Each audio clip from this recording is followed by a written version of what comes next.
toutes et à tous, on se retrouve en live avec Ludo. Salut Ludo. Salut, je me recadre. Bah oui, tu te recadres. Moi, d'habitude, c'est moi qui recadre les gens dans les émissions. On se retrouve ensemble pour le live de les sorties. On va vous parler des sorties de la semaine.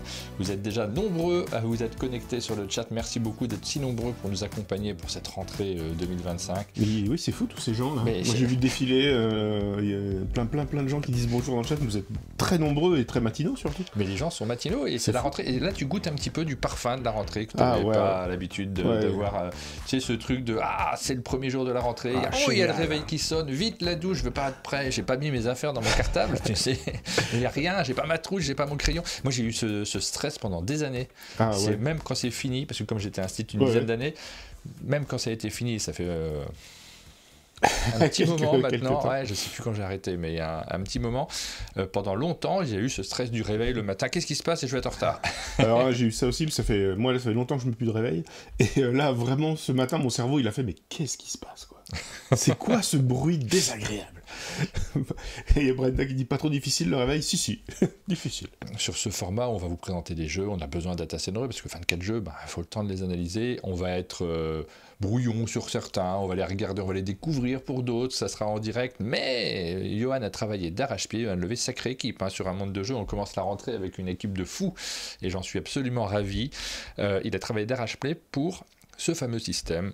Quand vous vous connectez, vous avez le lien pour ceux qui sont en live sur Twitch. Cette émission est enregistrée en live sur Twitch, elle est rediffusée ensuite sur YouTube et vous avez été très nombreux à la regarder la semaine dernière, donc on est très contents. C'était l'objectif aussi de tous ces changements, c'est de donner plus de place à nos émissions en replay. Quand vous allez vous connecter au lien qui est noté, épinglé sur le chat, mais je vous le remets dans le fil de la discussion, regardez, hop, et ça c'est Yoann, il est juste prévu, j'ai un bouton à appuyer, puis ça arrive, c'est encore mieux que les commandes de Twitch, et ça arrive directement sur le chat. Vous allez pouvoir participer en indiquant, pour l'instant il n'y a rien qui s'affiche, mais en indiquant ce que vous attendez des jeux qui sont présentés. On ne vous demande pas d'y avoir joué, simplement c'est votre attente. Et vous allez gagner, c'est marqué là, des patates, on a changé le nom. Des récompenses étaient des points jusqu'à aujourd'hui, maintenant ce sont des patates. C'est des patates qu'on veut. Je rajoute une petite précision importante, j'explique les règles, c'est un peu long, mais ça ira plus vite à l'avenir. Maintenant, on va pouvoir voter sur le replay également. C'est-à-dire que c'était une limite, parce que là, je me disais, c'est un peu compliqué de pouvoir vous expliquer tout le fonctionnement de ce système-là, pour des gens qui le regardent en replay et qui se disent je m'en fous, moi, j'étais pas là sur le live, ok, passe vite à la présentation des jeux. Non, vous, en replay, vous allez pouvoir voter. Donc, vous regardez dans la description de la vidéo si vous êtes en train de nous regarder en replay. Vous avez le lien également et vous aurez la liste de tous les jeux qu'on vous a présentés aujourd'hui pour la journée de diffusion, c'est-à-dire qu'on va le laisser on va le laisser un petit peu, là, peut-être que même quelques jours, jusqu'à ce qu'on ait de nouveau besoin de l'outil pour faire autre chose.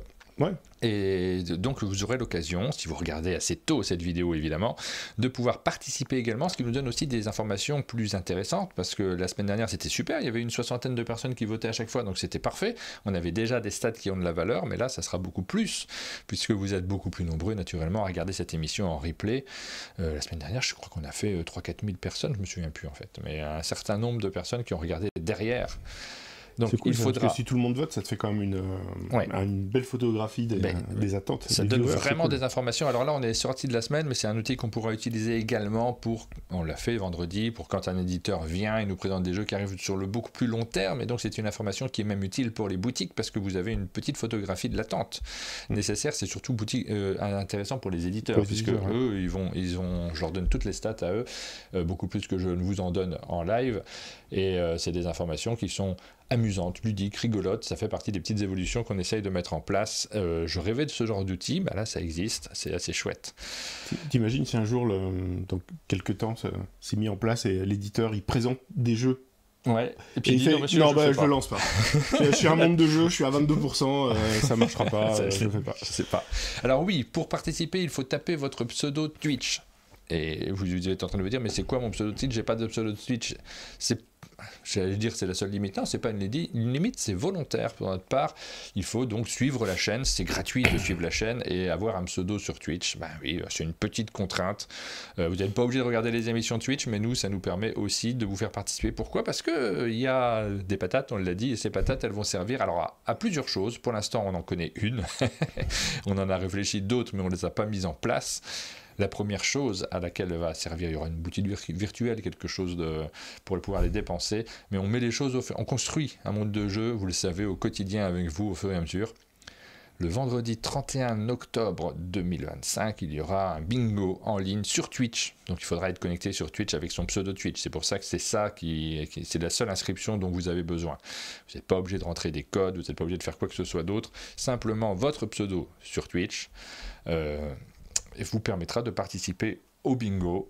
Vous aurez des cartes de bingo gratuites le vendredi 31 octobre. C'est pas un concours, le bingo, c'est juste un truc qu'on organise ensemble pour s'amuser.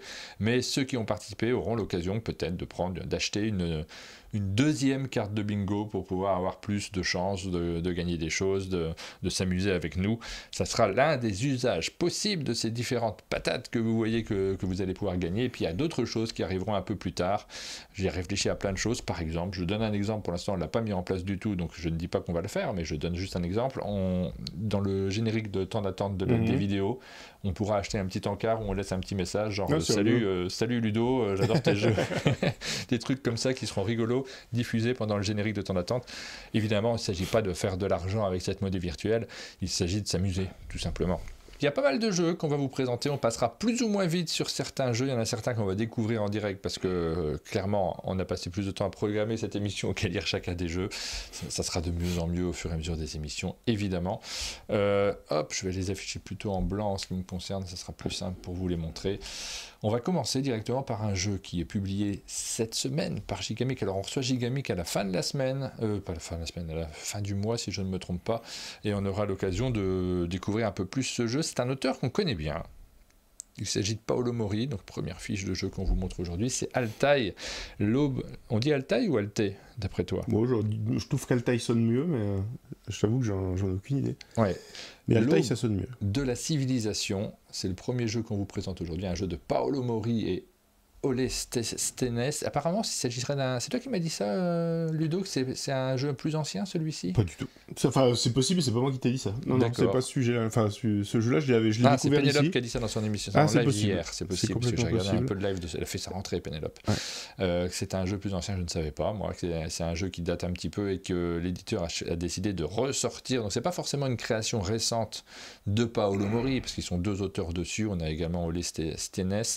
Et ça sort aussi chez Gigamic, c'est Ares, l'éditeur d'origine, visiblement, et on y a joué, celui-ci, on a eu l'occasion de faire une seule partie. Moi j'aimerais bien jouer parce que j'ai pas eu l'occasion de me replonger dans ce jeu. Je vous montre le dos de boîte qui est souvent bien utile pour comprendre comment il fonctionne. C'est un jeu de deck building, mais avec un plateau central sur lequel vous allez vous positionner, et vous avez ces différents aspects que l'on retrouve dans les deck building et dans les jeux de conquête, récupérer les zones de ses adversaires. Il y a un peu de baston également, il y a une dimension géographique qui est avec la présence de l'eau. Moi qui m'a marqué sur ma première partie, on a joué à 3, c'est peut-être pas la meilleure configuration, je veux dire, parce qu'on se bloquait un petit peu. Il y avait dans la configuration à 3 un joueur ici en vert qui est coincé entre deux autres joueurs, donc il va se prendre les attaques des deux autres côtés, et les deux autres qui ont un peu plus de mal à se rejoindre parce que la troisième zone est condamnée.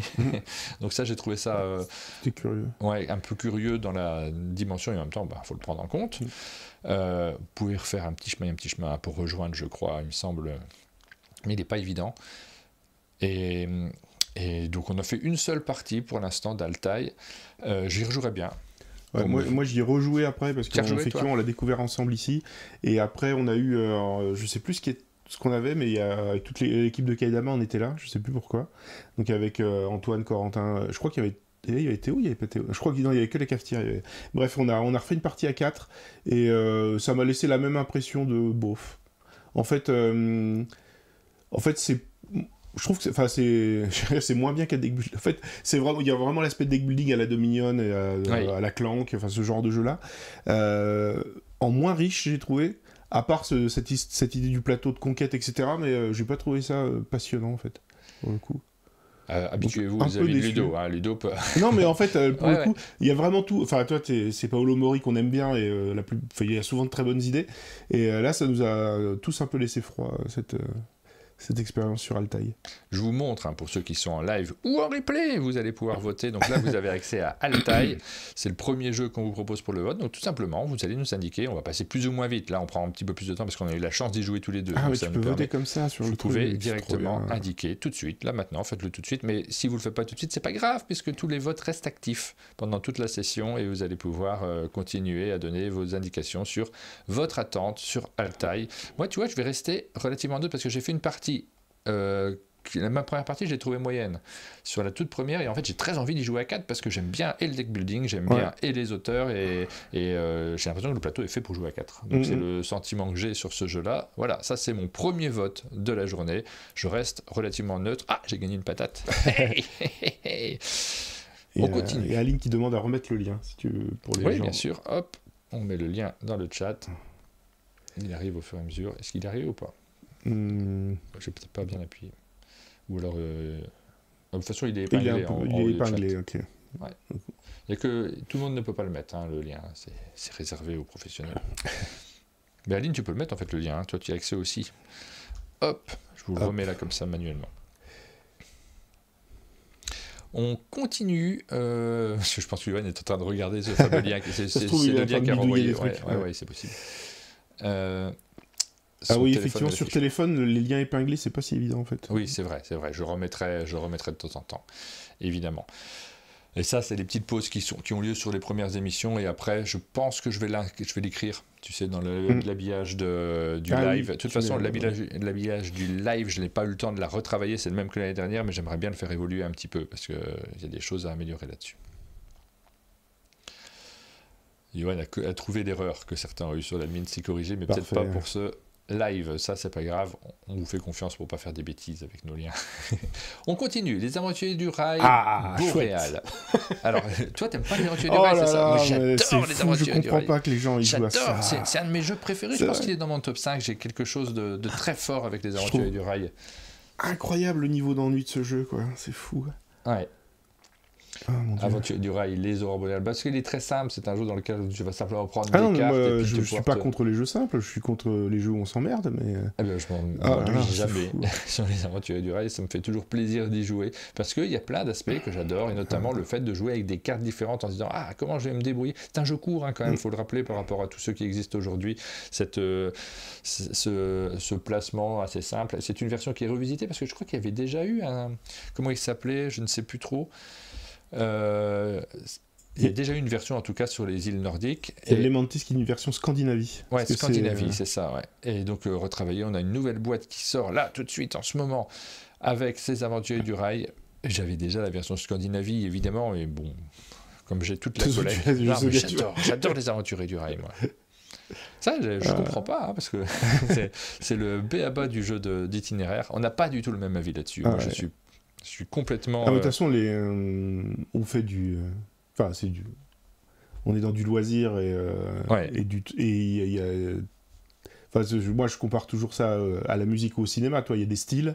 Et moi, je regarde pas les films d'horreur, par contre. Et toi, Corentin, à l'atelier, il adore les films d'horreur. Mais... Là, tu vois, moi, ça, c'est un film d'horreur. Ah ouais. C'est une catégorie qui me laisse froid, ça ne m'intéresse pas. Après, tous les films d'horreur ne me font pas peur, donc ça va vraiment dépendre...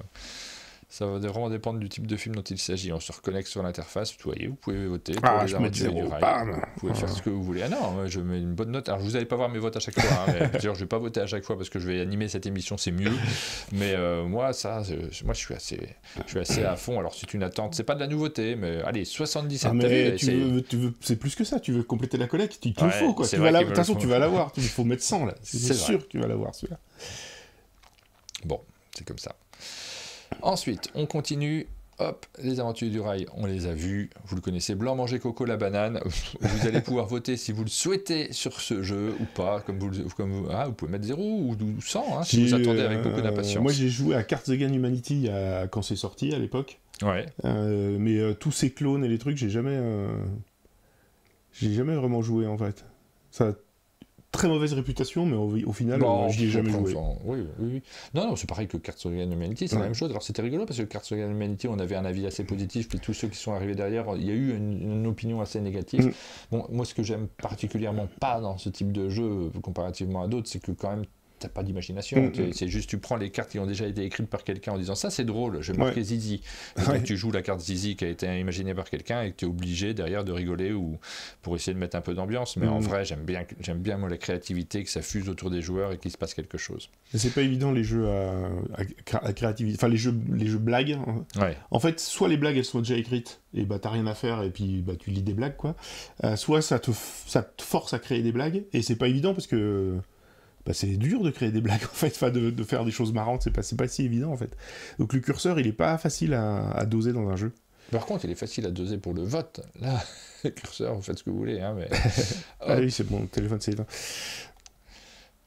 Voilà pour Blanc Jeu Coco Là-bas. On va passer assez vite sur certains types de jeux. Ce jeu est une tuerie. Moi, j'ai adoré les parties qu'on en a faites. Ça, je connais pas du tout. En live, les avis sont variables en fait en fonction des groupes et en fonction des parties. C'est assez différent selon les uns et les autres. Je vous explique le thème du jeu de société. Vous avez un petit jeu très simple dans lequel on est dans un vaisseau spatial, mais attention, il y a un alien à bord. Vous êtes piégé dans le vaisseau cargo, perdu dans l'espace et traqué par une forme de vie extraterrestre. À chaque tour de jeu, vous avez 2 cartes devant vous. Les cartes se composent comme ça. Elles ont en bas des cartes un lieu qui correspond au vaisseau spatial que vous voyez là.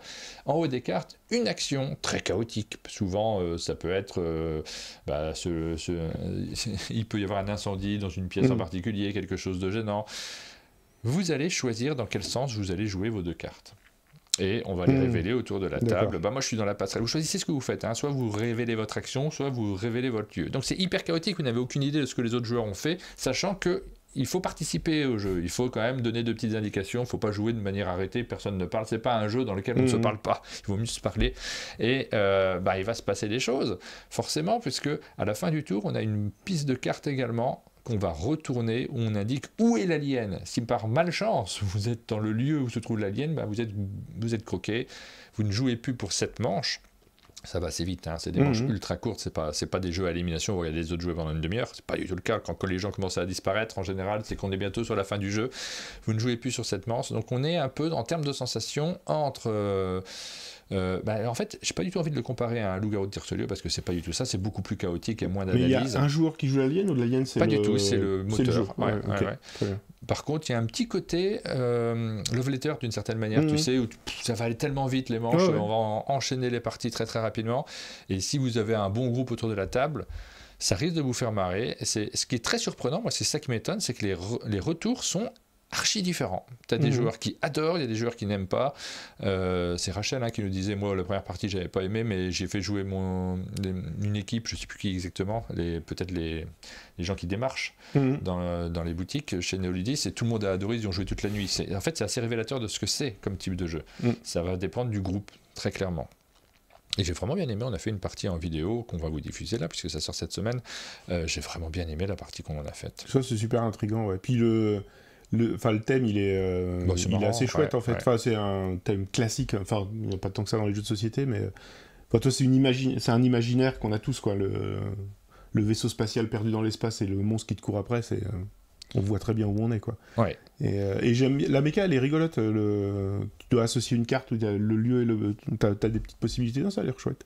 Je suis intrigué là pour le coup. Ah bah écoute, tu peux nous indiquer ce que tu en penses toi. Alors... Je suis intrigué à combien? C'est ça qu'on mesure, hein, c'est votre niveau d'intrigue. Attends, je l'ai pas encore sur mon téléphone, c'est normal. D'intrigance. Voilà, c'est-à-dire que j'ai une petite tendance à combien j'ai une petite tendance à oublier de lancer le vote. Donc je suis intrigué à plus que 50 quand même. Ouais, je suis intrigué à 75. À 82. Ouais, 82%. Ouais, allez, vas-y. Ça fait un moment que j'ai pas rejoué, hein, donc j'ai pas rejoué depuis. On en a fait une partie avec mon fils qui a adoré la partie qu'on en a faite en vidéo, et après il a voulu y rejouer à Valménier, il m'a dit ça a moins marché à Valménier. Donc ça dépend des groupes. Hein. De ce que tu me dis, ça m'évoque un peu ces jeux qui marchent, enfin où la sauce prend selon les groupes, effectivement. Bon, je vais pas insister sur mes votes à chaque fois. Là, je vous ai montré les premiers, mais après, le but, c'est pas de que vous sachiez exactement ce que j'en pense. Il y a une histoire où il faut être le dernier à survivre ou un truc comme ça. Oui, d'accord. Okay. À chaque manche, il faut être le dernier à survivre. Donc il n'y a pas un méchant, enfin il n'y a pas un alien parmi les joueurs, mais tout le monde veut tirer la couverture à lui, c'est ça. Exactement. Alors après, ça va dépendre en fonction des cartes. Hein. Je n'ai plus tous les pouvoirs en tête, mais il y a des choses un peu particulières à chaque fois. Ça donne une idée, c'est cool. Pour lancer le vote, on ne peut pas t'aider à distance. Je suis complètement, puis là, tout de suite, je suis pas très... On peut m'aider à distance, mais pas ce matin. On va pas faire ça ce matin, mais sinon, je vais essayer d'être plus régulier aussi. Le but, c'est qu'on va se partager ça quand on sera plusieurs à animer sur ce format-là. On enchaîne avec Celestia Duo, donc le jeu de Bruno Cathala, mais basé sur le classique de Aaron Westbloom.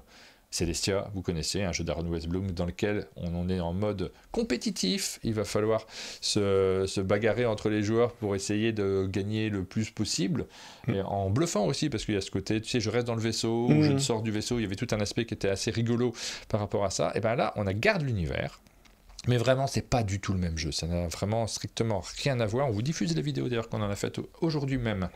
Donc vous aurez la possibilité d'avoir plus d'opinions sur ce jeu, parce que vous allez voir exactement comment il fonctionne. Vous pourrez adapter votre vote en fonction de la vidéo. Hop, je réactive en même temps, tu vois, chercher le jeu dans la liste. Alors, on est dans une autre catégorie. On est dans... Bah tiens, la vidéo elle est déjà en ligne sur la fiche. Ah, vous avez l'air heureux, en tout cas. Ah ouais, bah, regarde, t'as vu ce sourire Colgate. Donc jeu coopératif pour 2 joueurs, vous avez toujours ce qu'on trouve à l'intérieur de ces jeux-là, un matériel qui est un peu dingo, parce que t'as les vaisseaux qui sont en 3D, c'était la force du premier déjà. Il y avait un matos qui était très très agréable, et c'est ce qu'on attend aussi des jeux coopératifs. Vous avez la possibilité de varier les scénarios. Les pirates que vous allez affronter seront plus ou moins difficiles. Moi j'ai beaucoup fait la première partie, c'est classique. Parce que c'est un coopératif de joueurs en fait. 2 joueurs uniquement, c'est vrai que j'ai pas... Enfin, 2 joueurs c'est marqué dessus, hein, c'est duo, mais c'est coopératif par contre. C'est pas duel, hein. C'est duo, tu vois, c'est marqué dessus aussi. Ouais, mais des fois tu peux dire duo, mais oui, ok. Alors, comment vous l'expliquer très rapidement, vous allez vous allez affronter, il y a des cartes embuscades qui sont posées sur le plateau, donc vous allez affronter ces cartes embuscades qui vont vous demander d'avoir des icônes présentes. Les dés, ils servent à représenter, ils servent à 2 choses, représenter les icônes qui sont présentes, donc s'en rappeler assez visuellement en les posant sur la table. Ah tiens, j'ai besoin d'un canon violet, d'un pistolet vert, etc. Et d'autre part, parfois, il y a des cartes qui vous demandent de lancer les dés, vous savez pas à l'avance ce que ça va donner. Donc là, vos prérequis seront variables à chaque partie. Et vous avez tout simplement des cartes en main, vous connaissez vos cartes, mais votre adversaire ne les connaît pas, donc il va falloir que votre partenaire ne les connaît pas, donc il va falloir les jouer chacun à son tour pour essayer de combler les objectifs donnés. Et donc on est dans un jeu d'information limitée, on n'a pas toutes les infos, on discute avec le joueur. C'est vrai que l'ambiance autour de la table est assez forte, parce que vraiment là il faut coopérer, le mot il n'est pas vain. Mais je vois un peu la parenté quand même avec Celestia, j'y ai joué il y a longtemps, mais Celestia ça commence à dater. Mais oui, je voyais à peu près, faut essayer d'affronter comme ça avec les cartes qu'on a en main. Et oui, en fait, oui, parce que Celestia, l'idée c'était... d'abandonner le navire au bon moment en fait, donc à 2 joueurs ça marche pas, et je comprends pourquoi c'est un coop du coup. Je vois complètement le cheminement qui a amené à ça. Voilà, on continue, on regarde les autres jeux qui arrivent, hop, je repasse par la page d'accueil, et Clan Catacombe, là on est sur une extension, on va passer assez vite sur les extensions de manière générale.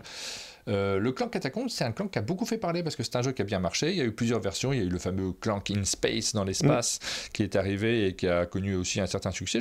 J'aimais beaucoup, moi, le Clank in Space.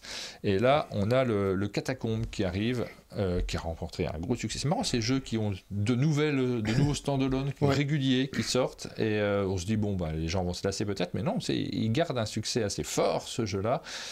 Beaucoup d'attentes des joueurs. Et nécessairement, l'extension, elle est attendue aussi. Je crois que chez Ori Games, c'est un fer de lance de leur catalogue. Clank, ça fait partie des choses qui fonctionnent très très bien. Il y a eu une petite période où, je ne sais pas, il y avait peut-être des négociations avec l'éditeur d'origine. D'ailleurs, Wolf, c'est ça l'éditeur d'origine, où les jeux étaient moins présents.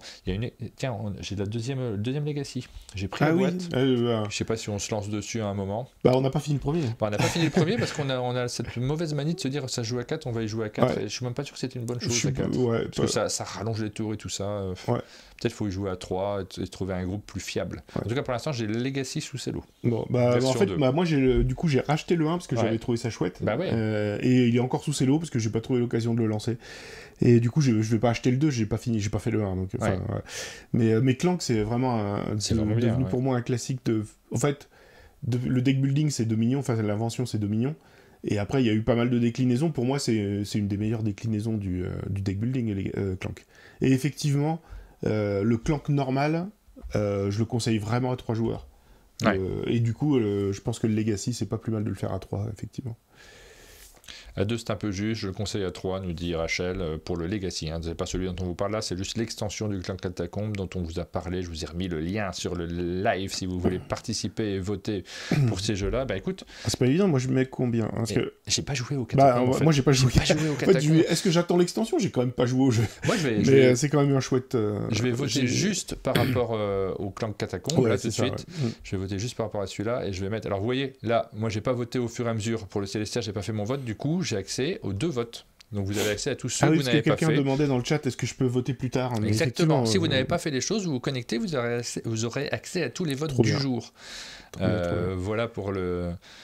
Parce que moi je ne vais pas voter en direct, je vais essayer d'animer cette émission, c'est mieux également. Mais tu vois, le Clank, moi mon envie elle est max. Alors j'ai très envie de jouer à Clank parce que le Catacombe auquel je n'ai toujours pas joué. Donc je vais mettre un petit 80... Je me souviens quand tu l'as reçu, j'étais là ou quoi, et j'ai lu les règles en fait. Et c'est Clank, quoi, qu'on connaît et qu'on aime.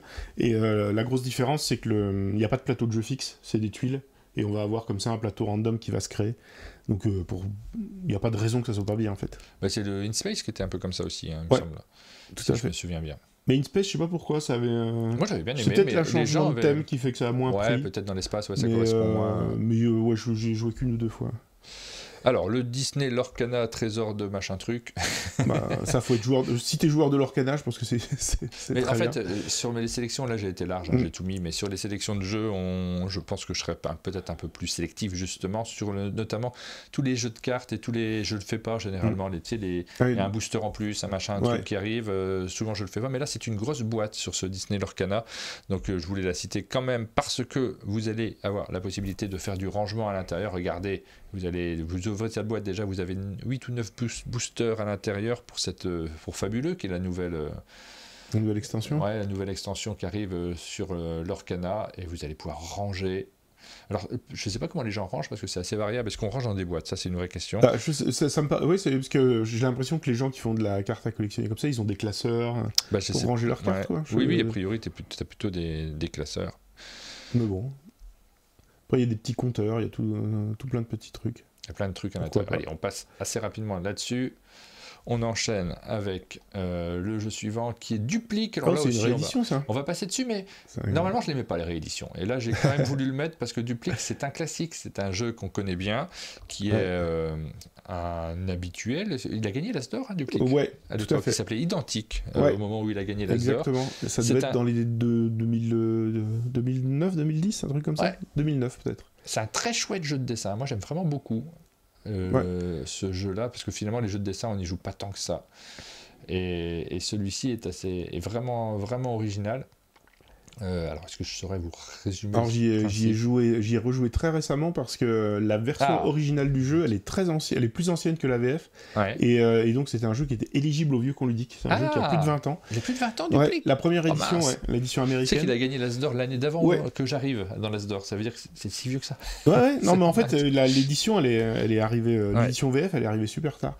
Et ça m'a surpris quand je l'ai vu dans la liste de BGG de 2005, du coup.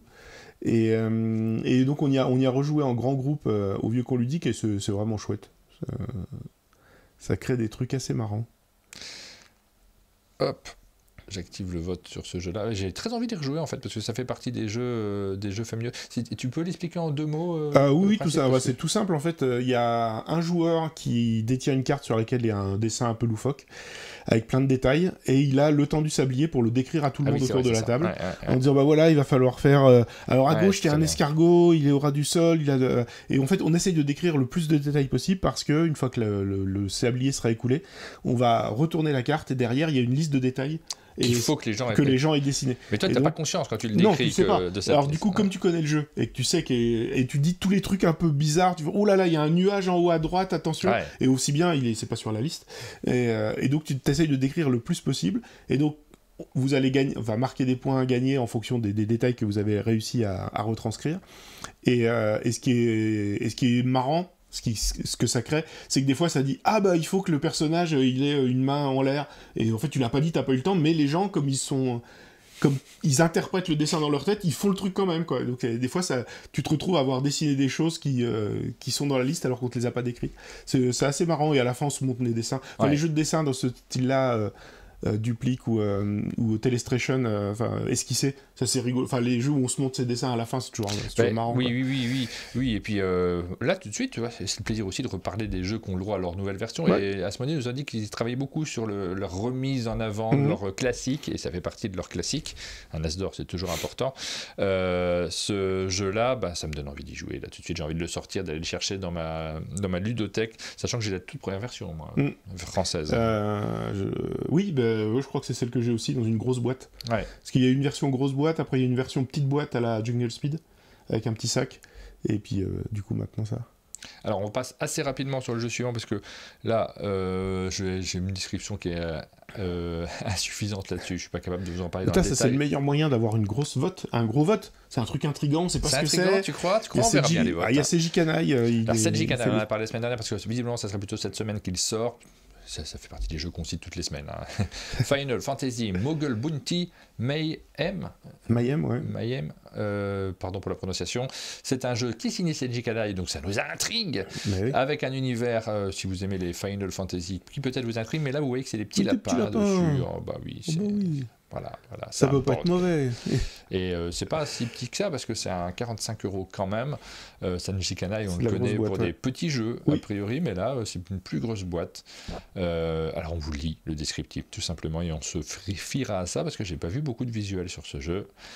Chaque joueur va jouer le rôle d'un des 6 frères et sœurs Mog. Chaque Mog a une série unique de cartes combat. Le but du jeu est d'être le meilleur dans la chasse aux monstres en réussissant à vaincre les démons dans diverses régions. Voilà pour ce jeu, un bestiole en guerre, nous dit Rachel, avec ses 2 voisins, plus un monstre au centre. Voilà pour des informations. On a hâte que Rachel nous donne des informations plus précises à chaque fois qu'on présente les jeux, ça sera plus simple. Et je pense que pour le meilleur moyen d'avoir une bonne note de hype, c'est de pas dire grand-chose. Tu crois ? Mais oui, comme ça on sait pas, on est intrigué, on a envie d'essayer. Je suis pas sûr, moi. Je suis pas sûr. Tu sais, la hype quand même, je crois que c'est l'énergie des présentateurs aussi qui fait que parfois on attend le jeu ou pas. On enchaîne avec un autre jeu qu'on ne connaît pas spécialement. Là, on est dans les petits jeux d'ambiance. Il y en a quelques-uns cette semaine encore. C'est Machu Picchu. C'est un jeu d'ambiance rapide et délirant qui mettra vos réflexes et votre observation à rude épreuve. Et on va regarder le dos de boîte. C'est le plus facile pour se faire un avis sur ces jeux auxquels nous n'avons pas joué.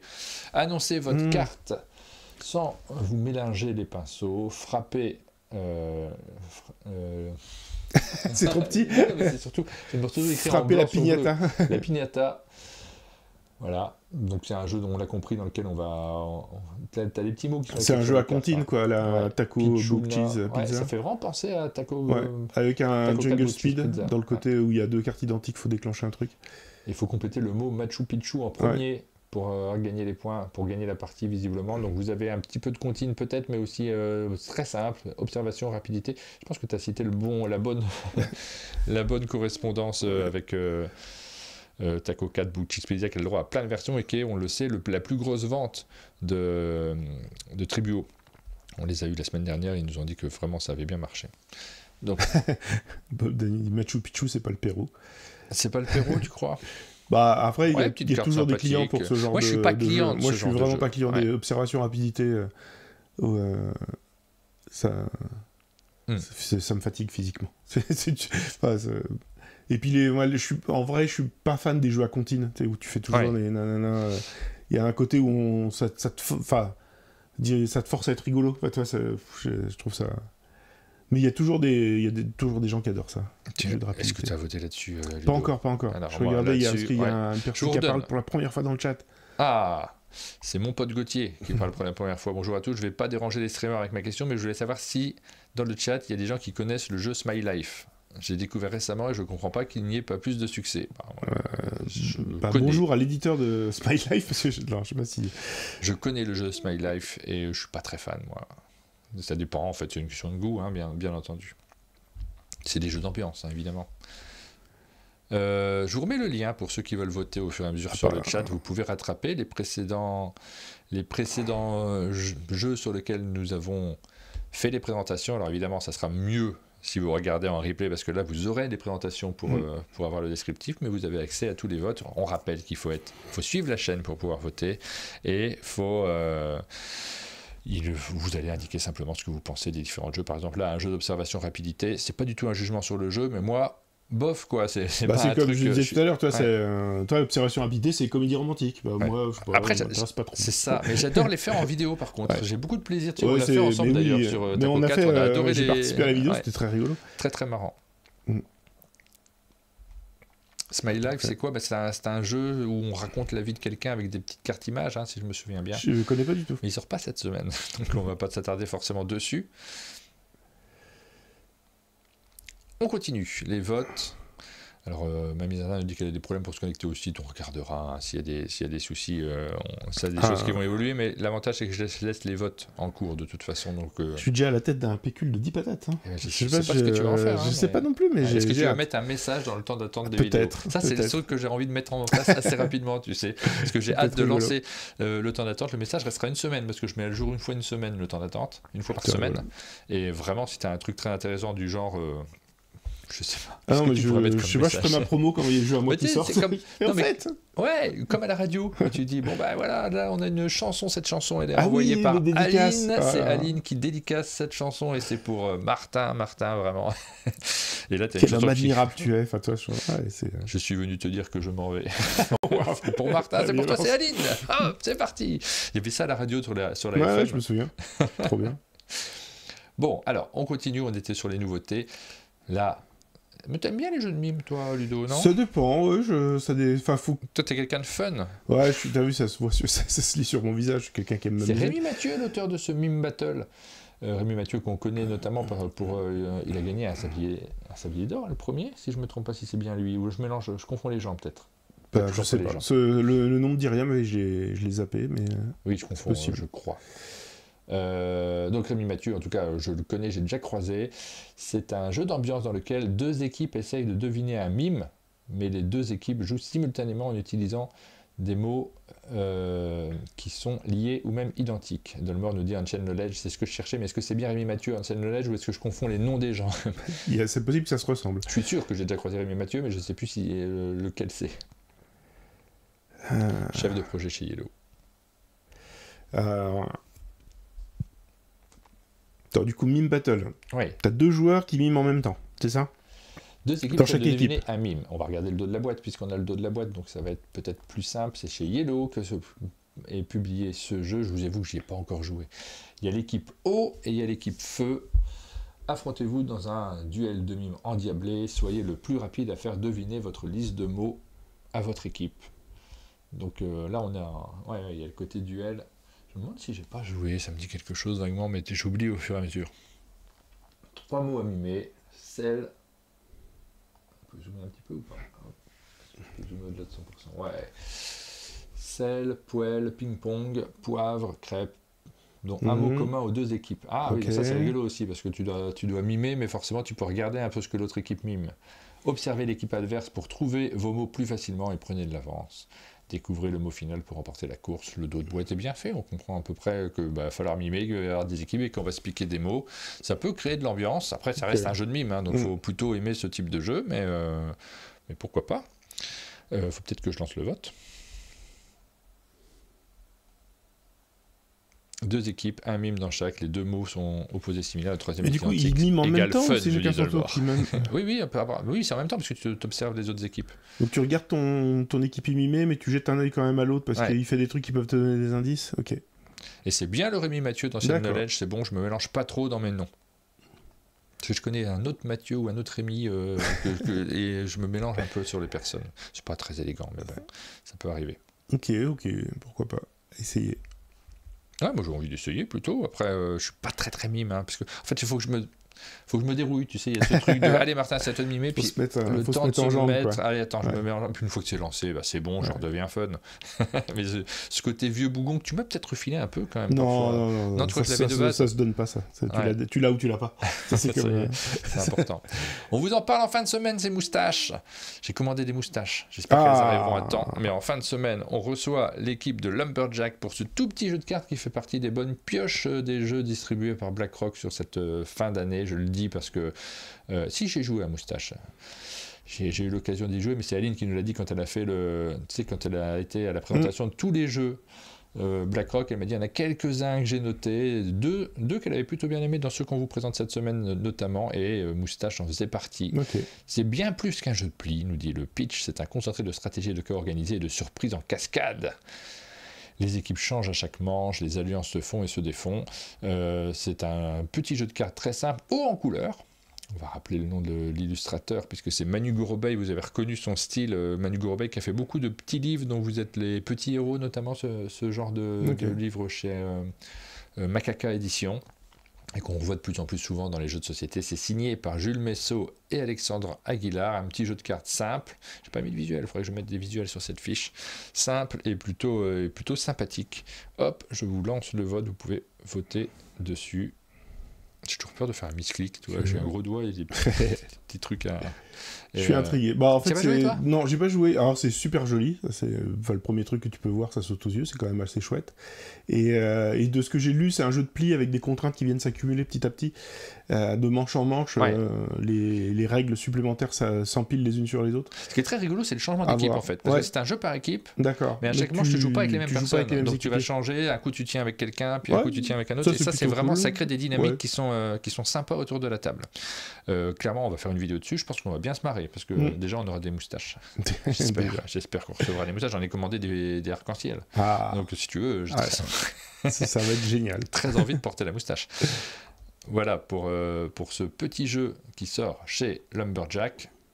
On continue avec Mouton Mouton. Alors Mouton Mouton, c'est un jeu c'est ATM Gaming qui propose ce jeu. On connaît les auteurs aussi parce que je vois Rémi et Antoine.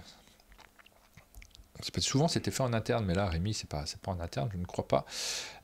C'est un tout petit jeu qui ressemble Mouton à Pigeon dans le titre, mais en fait c'est pas du tout le même jeu, parce que Pigeon c'est un jeu du fictionnaire, hein, je sais pas, je connais pas. Je connais pas Pigeon. Là ça me fait plutôt penser à un Give Me Five. Ok. Dans un jeu dans lequel il faut donner terminer les phrases dans le même temps. Un cheveu sur la, et puis là on répond en même temps, langue. Du soleil, alors c'est facile, un cheveu sur la langue, c'est facile, mais du soleil, sur la langue, du soleil et des nanas. Ouais, mais c'est des phrases qu'on connaît, celle-là, c'est pas très dur. Allez les vert, bleu. Tu vois, les blagues de merde. tonton. Non. Mais non, mais c'est pas. Voilà, j'y ai tellement joué dans ma jeunesse, Give Me Five. Voilà, on est un petit peu dans cette catégorie de jeu, même complètement dans cette catégorie de jeu. C'est une petite boîte, il y a des moutons. Parce que forcément... me dit allez les bleus. Ouais. Je crois qu'aller les verts, faut être né en 70 et 75, tu dis allez les verts, quoi. Et le cheveu sur la soupe. Alors le cheveu est dans la soupe. Le cheveu est sur la langue, mais il est dans la soupe, je pense. Donc avec le c'est pas si évident. Donc ok. Bon, c'est des jeux des jeux blagues, des jeux à ambiance, quoi. Big Mitch nous demande maintenant que tu laisses les votes pendant un certain temps, les résultats seront consultables quelque part uniquement dans l'émission, c'est ceux que j'aurais envie de vous donner. Après, on a pas mal... Vous savez, les matinales, elles sont toutes gratuites sur un monde de jeux. Tous les éditeurs qui viennent dans les matinales ne payent pas, participent aux émissions, mais peut-être qu'on vous proposera le service de donner les stats aux éditeurs qui nous soutiennent par des pubs, par ce genre de choses. On leur donnera accès aux stats. Également, ça, on n'a pas tranché du tout. Ça fait partie... Parce qu'on essaye de financer tout ça, d'une manière ou d'une autre. Et là, on essaye d'encourager les éditeurs à prendre des publicités pour soutenir un contenu gratuit et indépendant. C'est pas évident, c'est vraiment pas évident d'avoir des... Parce que c'est pas une habitude, la publicité autant en bannière, elle est habituelle, autant dans les magazines, les éditeurs n'hésitent pas à prendre des pages sur un site internet, ils se disent pourquoi ou cette habitude n'est pas prise, donc je réfléchis à des packs avec des options en plus. Par contre à la fin de cette vidéo, vous le voyez, j'ai mis la rubrique les jeux les plus attendus, je vais vous le dire, tout simplement ceux que vous avez votés en plus grand nombre pendant la matinale. On aura l'occasion de revenir un petit peu sur vos attentes. Là, par exemple, je peux voir qu'on a un jeu qui a 67% d'attente. C'est assez élevé. Hein. 67, c'est du gros vote. Hein. Du gros attente, ouais. Et tu vois, c'est pas celui auquel j'aurais cru. On verra à la fin, suspense. Voilà. Donc là, vous pouvez voter pour Mouton. Je redonne sur le live si vous êtes dans la vidéo en replay, vous avez vu au début de la vidéo, donc je n'ai pas besoin de vous redonner le lien, mais pour ceux qui sont en live, je vous le donne sur le chat et vous pouvez, avec votre pseudo Twitch, participer au vote et nous indiquer votre attente des différents jeux qu'on vous a présentés. Moi, il y a du retard sur mes attentes. Je regarde un petit peu, là, il y en a combien que j'ai pas voté. J'essaye de faire au fur et à mesure. Ouais, parce que là, si vous êtes en retard, regardez, vous avez accès à une page comme ça, comme la mienne, avec tiens, il faut voter pour Moustache, il faut voter pour Mime Battle, et il faut voter pour Mouton. Mouton, il n'a pas d'image. Vous le voyez, pourquoi? Parce qu'on se base sur le site Board Game Geek. Et sans doute, il n'est pas sur Board Game Geek, c'est aussi simple que ça. Voilà pour le système de vote qu'on expérimente, hein, ça va être de plus en plus fluide, il y aura des défauts sur ces premières émissions, mais ça va être de mieux en mieux. Johan qui suit ça en direct et qui dit qu'il y a une centaine de votes sur certains jeux, donc il y a quand même beaucoup de monde dans le chat qui vote, c'est 249 cool. personnes, oui, j'avais pas vu, en fait, je me rendais pas compte qu'il y avait autant de monde qui regardait cette émission, et surtout, oh là là, vous êtes plein à nous suivre, à vous abonner à la chaîne, à renouveler votre abonnement. Merci à Sophie, par exemple, qui a renouvelé son abonnement pendant cette vidéo, parce que forcément, il faut nous suivre pour participer, donc c'est chouette, ça nous permet aussi d'augmenter un petit peu les chiffres. Ah, et si vous suivez la Cafetière TV, vous gagnez 10 patates bonus. C'est faux. Oh, non, c'est faux. Oyo Bob et l'amulette perdue, on est dans cette collection de petits jeux dans des Petit pochettes. portefeuille. Ouais. C'est Matago qui propose cette collection-là. Et là, on est sur un jeu qui vous fait penser à un jeu vidéo parce que vous avez un petit quadrillage, vous allez vous déplacer. Ça fait un peu penser à Map Master, ce qu'on a présenté la semaine dernière. Mais c'est pas du tout le même genre de jeu puisque là, il s'agit d'un jeu solo. Le Meeple est non inclus dans la boîte, on s'en doutait un peu, hein, vu la forme de la boîte. Donc vous utiliserez ce que vous voudrez pour vous déplacer sur ces petits, cette petite grille. C'est des jeux qui sont assez simples. Je n'ai pas joué à celui-ci, hein. Je ne vais pas rentrer dans les détails, mais c'est des jeux qui sont assez simples en général, assez accessibles avec un matériel très simple, les micro-games. C'est des jeux qu'on a envie de collectionner aussi. Tu as envie d'avoir toute la collecte. Ouais. On s'est déjà dit, un de ces quatre, ça pour l'instant, j'ai jamais réussi à le faire, mais je me fais des grands projets de quand on sera plus nombreux dans l'équipe, se dire, allez hop, là, on vous fait une sélection des meilleurs jeux micro-games. On vous fait une sélection avait joué pas mal, hein, à un moment donné, je me souviens qu'on avait posé plein. Là, ce qui est intéressant, c'est de donner l'info de quels sont les meilleurs pour nous. Donc ça, c'est des émissions spéciales. À un moment où il y a une matinale, il n'y a pas d'invité. Hop, c'est la matinale spéciale Microgames par exemple, hein, sur cette série-là, et il y a d'autres séries qui sont intéressantes aussi pour faire ce genre de petites émissions spéciales. Ça pourrait être intéressant, mais ça demande de répartir les phases de test sur une longue période et entre pas mal de personnes. On peut voter pour les jeux déjà passés, oui, Jukomen. Ok, ouais, ça c'est intriguant, pourquoi pas. Ça m'évoque un genre de casse-tête où il faut essayer de retrouver la sortie du labyrinthe. C'est un solo, hein, c'est ça, oui, c'est ça, un joueur. Ok. Voilà, je vous ai lancé le vote sur Oyo Bob également. Alors pour répondre, parce que j'ai peut-être pas très bien répondu à Jukomen, on peut voter pour les jeux de la session là en cours, de la dernière émission. Après, on les clôt au bout d'un moment parce que forcément, ça serait. On n'est pas sur Board Game Geek où vous pouvez voter toute l'année pour tous les jeux du monde. On est sur un outil où forcément c'est lié à l'émission qui se passe naturellement. On continue, alors on en est où? Parce que là, c'est vrai qu'on prend notre temps. Alors... Je prends mon temps, mais ça va, on avance tranquillement vers la fin. Osmosis, on a beaucoup parlé de cet éditeur des jeux au plat parce qu'ils ont lancé un appel à l'aide. C'est un éditeur qui a des valeurs assez fortes en termes de production de jeux. Ils produisent tout dans la région. Par exemple, je ne me souviens plus de la région en question, mais ils produisent leurs jeux sur place. Ça n'est distribué qu'en France. Si un éditeur étranger veut distribuer les jeux, il faut qu'il produise sur place également. Ils ont un regard très très fort sur l'écologie naturellement et sur les valeurs auxquelles on tient également. Donc, mais c'est dur de ce fait parce que ils font l'impasse. Ils font la version hardcore du métier d'éditeur, quoi. Ils ont pris le. Faut parler, ça faisait le dernier jeu était inspiré des jeux vidéo. Là, ils jouent en mode difficile. Exactement, en Rhône-Alpes. Nous dit-on sur le chat, merci Antarctique 95, merci dans le même temps à Arnaud Chips qui a renouvelé son abonnement et qui a déclenché un train de live. C'est le moment de vous abonner, c'est tout de suite qu'il faut le faire parce que le train de live est en cours. Merci à Nîmes qui a pris un abonnement avec Prime également, Lovely Meeple qui a renouvelé son abonnement il y a 2 minutes, merci, c'est grâce à vous qu'on crée ces formats. Je viens de le dire il y a 2 secondes, donc je ne vais pas insister sur le fait que ces vidéos ne sont pas... Aucune des vidéos que vous voyez sur la chaîne de replay ne sont financées par les éditeurs. Je parle des lives parce qu'on va mettre aussi des règles, et là forcément c'est financé par les éditeurs, c'est de la prestation de service. Osmosis, donc c'est le nouveau jeu des jeux au plat, c'est le nouveau jeu d'Agnès Largeau aussi, l'autrice de ce jeu qu'on connaît bien, que j'ai eu l'occasion de croiser à Toulouse. Elle nous y a fait jouer, on a joué à ce jeu, c'est illustré par Charlotte Lacroix et on est sur un jeu d'association d'idées coopératif. On va jouer ensemble, on va discuter, on a des petits défis qui sont posés. Regardez derrière, vous avez des défis là, ce sont les cartes qui sont situées en haut d'association qu'on va devoir faire. Parfois il y a 3 cartes qui vont être en jeu, c'est plus ou moins difficile en fonction des idées, et ça se base sur des cartes avec des petits visuels. On va discuter, associer, révéler les cartes. Donc en fait on discute quand on voit les cartes qui sont présentes ici, on va discuter ensemble en disant bon bah moi par exemple j'ai un duo qui est assez évident donc on va peut-être jouer la carte duo, il y a et en fait la discussion elle est représentée là juste derrière par les différentes personnes qui ne font pas les mêmes associations. On peut regarder l'exemple qui est montré là justement pour se rendre compte un petit peu. Est-ce que je vais diminuer la taille de cette page pour qu'on voit un peu plus les cartes ensemble. On en a 7. Et là, ce premier joueur estime qu'on peut mettre la 2, la 7 et la 3 ensemble. 2, 7... Ah oui, bah, ça c'est un oiseau avec forcément un bébé. Là, il y a un 9, donc 2 et 7, c'est assez évident. Et la livraison du bébé dans le 3, ok. Et la 3 ensemble pour le bébé, bah, ça me paraissait l'évidence aussi. Et le cœur, on aurait peut-être pu l'inclure, mais bon, l'association à 4, elle n'existe pas vraiment. Donc, duo évident. Après, il y a un deuxième joueur qui dit non, c'est plutôt un trio. Ah oui, une carte qui va bien avec les deux autres également. Exactement, et le même titre. Et puis le troisième joueur qui dit 2 duos pour moi, mais je peux essayer un trio, parce que lui, il aurait plutôt joué celle-ci, ce défi-là. Avec le stéthoscope, il rajouterait l'homme, ok. Lui, il fait 1, 5, 4, donc il part sur autre chose, il va faire planter l'équipe. Super, bravo, troisième joueur, ça c'est... Super. Donc cœur avec le stéthoscope. Et oui, il y a 2 trios qui sont possibles, donc il faut bien se mettre d'accord sur le bon trio. Bah, voilà, vous avez compris.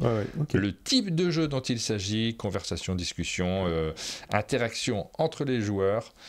Hop, je vous lance le vote, vous pouvez voter pour ce jeu également et nous dire si vous l'attendez particulièrement.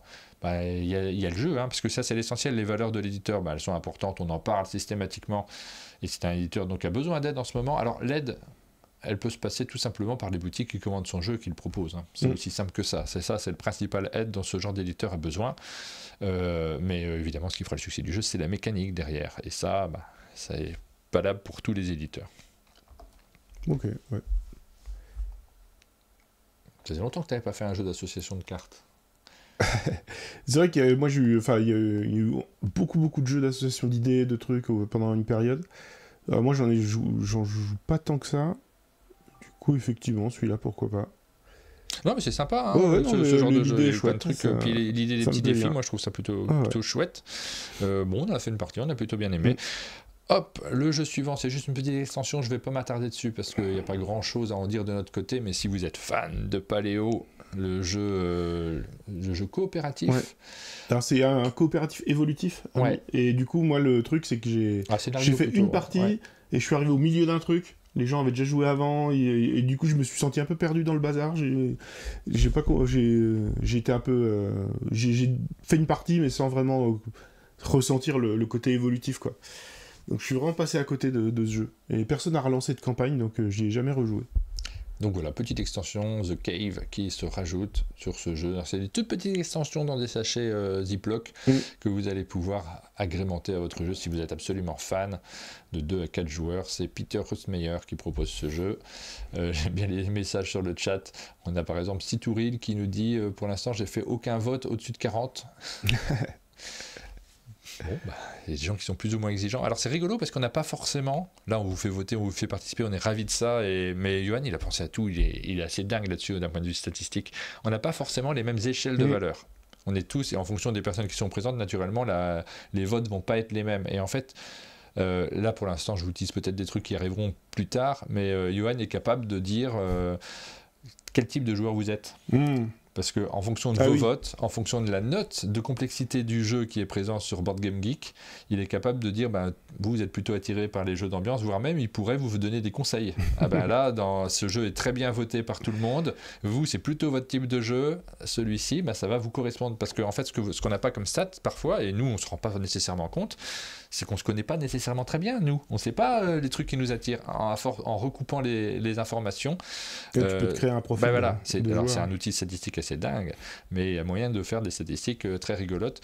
Et là-dessus, alors uniquement par rapport à votre pseudo Twitch. Donc en fait, on ne vous connaît pas du tout, mais c'est par rapport aux données de ce compte-là. On n'a aucune information sur vous, sur qui vous êtes réellement, bien entendu. Voilà pour l'outil statistique qui est très marrant, sur lequel on est en train de s'amuser en même temps. On continue après ce Paléo. Qu'est-ce qu'on a d'autre ? On a 2 gros jeux dont on avait déjà parlé la semaine dernière. Ça rien du tout. On a Scarabrae, donc ça c'est des jeux qui sortent qui sont proposés par Pixie Games et Garfield Games et Shem Phillips. Vous connaissez Shem Phillips.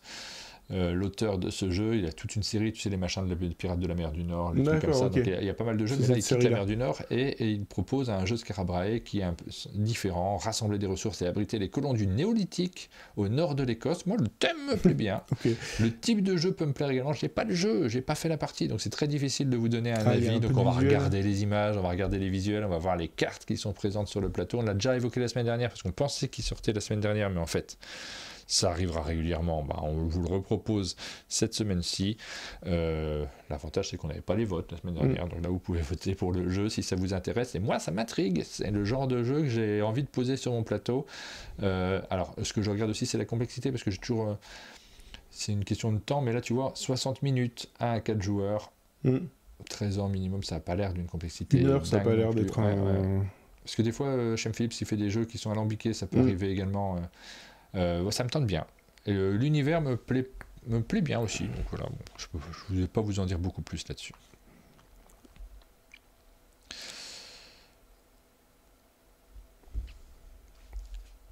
Ce système, nous dit Dolmore, n'aurait pas pu se faire dans le précédent format des infoludiques. Bah, tu vois, il est 9h08, hein, donc clairement, on prend du temps aussi pour faire cette présentation de sortie. Il y a quand même beaucoup de sorties. Hein, surtout cette semaine, il y a beaucoup de ouais. sorties, puis j'ai pas trié. Là, j'ai tout mis, donc forcément, ça prend un petit peu de temps. Effectivement, dans les actus ludiques, impossible de le faire.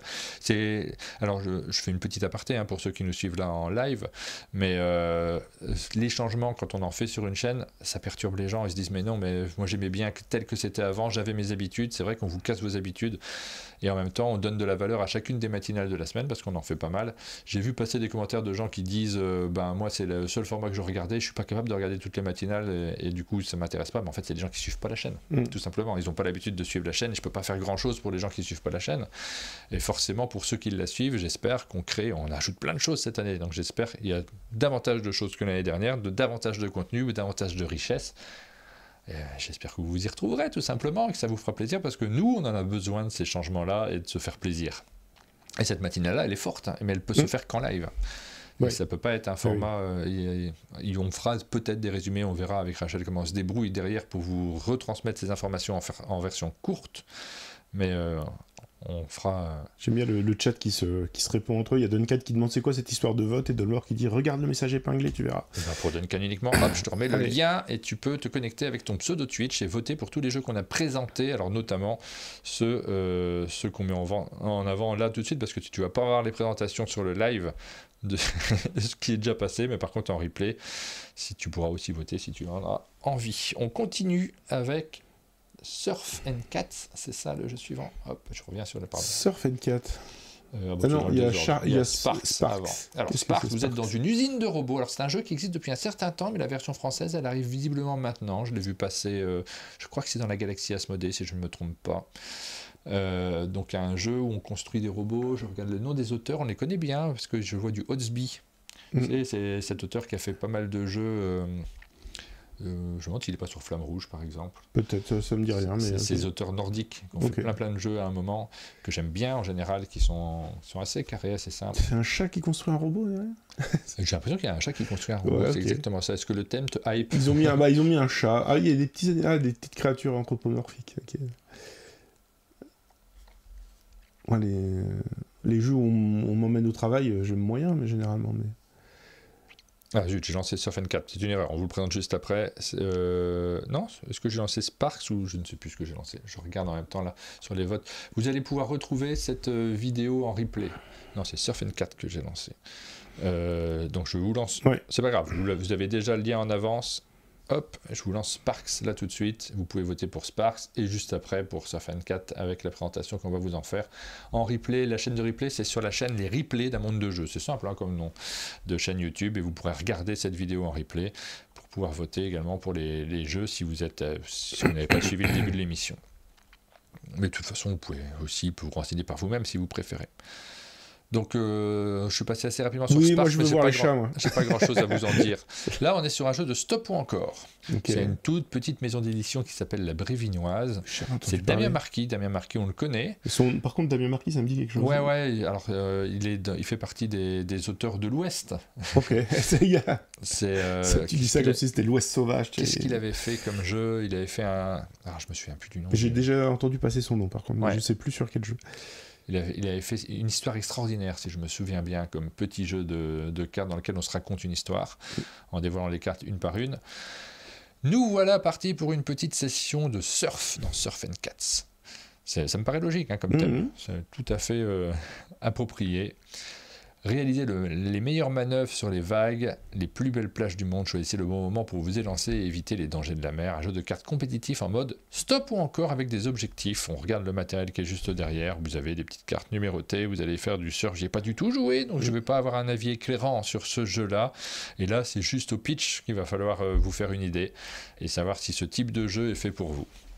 L'embarras du choix dans une semaine comme ça, clairement, si on veut prendre tous les jeux, il y en aura pour un certain coût. La stat, on l'a pas mise, celle-ci. Vous pouvez pas l'avoir en direct. En fonction de tous les jeux où vous avez donné un vote au-dessus de 60%, j'en sais rien, combien ça vous coûterait si vous les achetez. Ah oui, ça peut être rigolo. Ça peut être je croyais inutile, donc je croyais que tu pouvais faire, selon les gens, les votes des gens, les gens qui votent toujours en dessous de 50, tu leur mets un macaron grognon sur leur pseudo Twitch. Tu vois. Je ne sais pas si on va faire tout ça, mais ça fait beaucoup de choses à faire. Bon voilà, vous pouvez voter pour Surf and Cats, on arrive tranquillement sur la fin, il nous reste 5 jeux à vous présenter. The Anarchy, donc celui-ci, il a été vivement conseillé par pas mal de monde, dont Pénélope, j'ai entendu hier encore qu'elle disait que c'était très très chouette comme jeu. Nous, on n'y a pas joué, mais l'intérêt des copains, forcément, ça crée notre intérêt. Les joueurs jouent le rôle de nobles anglais fidèles au roi Stephen. Pendant 5 tours, les joueurs doivent construire leur domaine, défendre leur château contre les attaques des armées d'Angevin qui approchent, et prendre d'assaut les forteresses fidèles. Ça, c'est pour le lore du jeu, mais... On est sur un jeu de gestion, regardez comme c'est marron. Oh là là, il y en a partout. C'est marron. Est-ce qu'on n'aime pas les jeux marrons? Alors vous avez un gros plateau devant vous. En fait, c'est une grosse fiche que vous allez pouvoir remplir avec votre crayon. Regardez, vous avez un crayon. Ah, c'est à cocher. Ouais, on est dans une sorte de gros jeu à cocher. Et le matériel au centre de la table est un peu moins gros, mais alors ça change en tout cas en termes de matériel de ce que l'on voit habituellement, et rien que ça, alors accompagné évidemment des conseils des copains, mais rien que cette vue sur le matériel, moi ça me donne envie, ça me donne vraiment une forte envie d'essayer, donc j'ai pas fait tous mes votes en direct, pardon, mais c'est là sur celui-ci, je vais faire un vote un petit peu plus élevé que d'autres, là je suis sur un bon 72%, pour l'instant. Non, mais c'est... Allez, non, je suis à 77, allez. Ah non, 60, et j'espère que vous faites ça chez vous, vous êtes sur... je sais plus, allez, entre les deux, 74. Je vote pour The Anarchy parce qu'on m'en a parlé, parce que franchement, ça éveille ma curiosité. Donc il reste tous les votes que j'ai pas encore fait. Bon, voilà, ça sera en cours d'émission. Comme ça, le logiciel me classera aussi. Delmore dit que c'est la suite du Mur d'Adrien. Effectivement, le Mur d'Adrien, c'était aussi un jeu à cocher assez touffu, ça. Alors, qu'est-ce qui nous arrive? C'est quoi ça? Trekking the World. Alors ça, c'est un jeu qui a une particularité. Il est surprenant ce jeu-là, puisqu'il est sorti en 2020 pour sa première version d'un jeu très simple dans lequel vous allez prendre des cartes destination, vous déplacer sur le plateau, ces cartes vous indiquent des nombres de trajets que vous allez pouvoir faire, et si vous arrivez sur la bonne destination, en plus vous marquez des points supplémentaires, sinon ça peut être juste le chemin que vous empruntez pour vous orienter. Il est vraiment ultra simple, ultra accessible, ça a plutôt bien fonctionné dans la première version de ce jeu, et l'éditeur sort une seconde édition, mais un peu plus stratégique, visiblement, un petit peu plus profond. Alors c'était un jeu d'entrée, très un gateway, comme on dit, un jeu très accessible. Il l'est toujours. Il est un tout petit peu plus complexe, donc peut-être un tout petit peu moins d'entrée, mais avec un peu plus de stratégie derrière. En tout cas, c'est comme ça qu'il le présente. Et ce qui est marrant, c'est qu'il a vraiment refondu, les règles ont été refondues.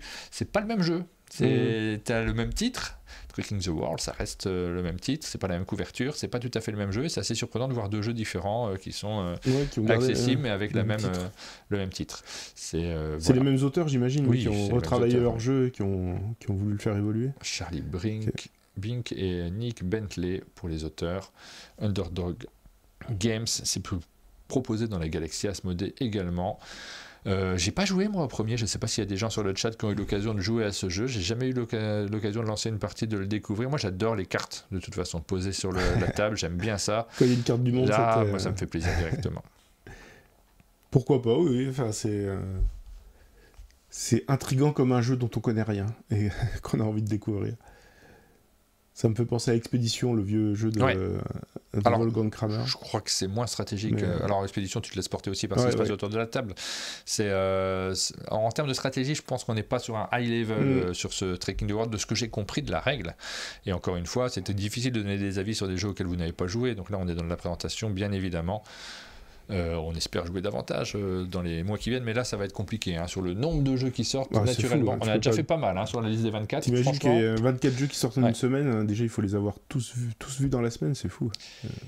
J'ai adoré Trekking to History, et c'est complètement autre chose encore. Hein. C'est un autre jeu, Trekking to History. Vous avez eu le vote Non, souci? il Non, n'est pas peut-être lancé pas, pardon, encore. excusez-moi. Est-ce que je suis il lâche rien. Ouais. Voilà, il est lancé. Vous pouvez voter. Ah oui, faut que je sois concentré. Mais tu seras là bientôt pour me taper sur les doigts, Rachel, ou pour le lancer en même temps que moi. Il est sur BGA celui-là. Bon, voilà. Pour les il est sur indications. BGA, c'est plus facile à tester effectivement. Et vous êtes à fond dessus, hein, Duncan qui nous donne les votes qu'il est en train de faire. Non, mais c'est interactif. Je suis mais ça, c'est toujours chouette de faire participer. Je suis assez convaincu par cette formule. Moi, pour l'instant, on reviendra dessus. On va débriefer tout ça en interne, mais moi, ça m'éclate en tout cas. De nous présenter et d'avoir une vraie émission intéressante là-dessus. On continue avec 2 Unmatched. Donc, je vais vous lancer les 2 votes en même temps, mais il y a des chances que vous fassiez le même vote pour chacun d'entre eux. The Witcher, donc cette licence jeu vidéo à l'origine. Non, livre à l'origine. Livre, c'est un livre avant d'être un jeu vidéo. Il me semble bien. Le chat me corrigera, mais de mémoire, c'est un livre à la base. Enfin, c'est une série de romans. Est-ce que les votes seront différents? J'ai lancé les 2 votes en même temps sur les 2 boîtes de The Witcher parce que vous avez d'argent et d'acier pour la première boîte et la chute des royaumes pour la seconde boîte. La série des Unmatched, vous la connaissez, c'est un petit jeu pour 2 à 3 joueurs, hein, j'ai vu, c'est pas forcément que pour 2 joueurs. J'avais vraiment en tête que c'était 2 joueurs. Pour moi c'était 2 joueurs, donc j'ai commencé à remplir mes fiches en marquant 2 joueurs et après en voyant sur la boîte j'ai vu, non, c'est marqué 2 à 3 joueurs. Alors je sais pas comment on joue à 3 exactement. Il y a Big Mich qui dit qu'il a tous les Unmatched. Effectivement, j'ai l'impression que Unmatched, c'est comme on parle des aventuriers du rail, il y a un côté collection, t'as envie de tout avoir, quoi.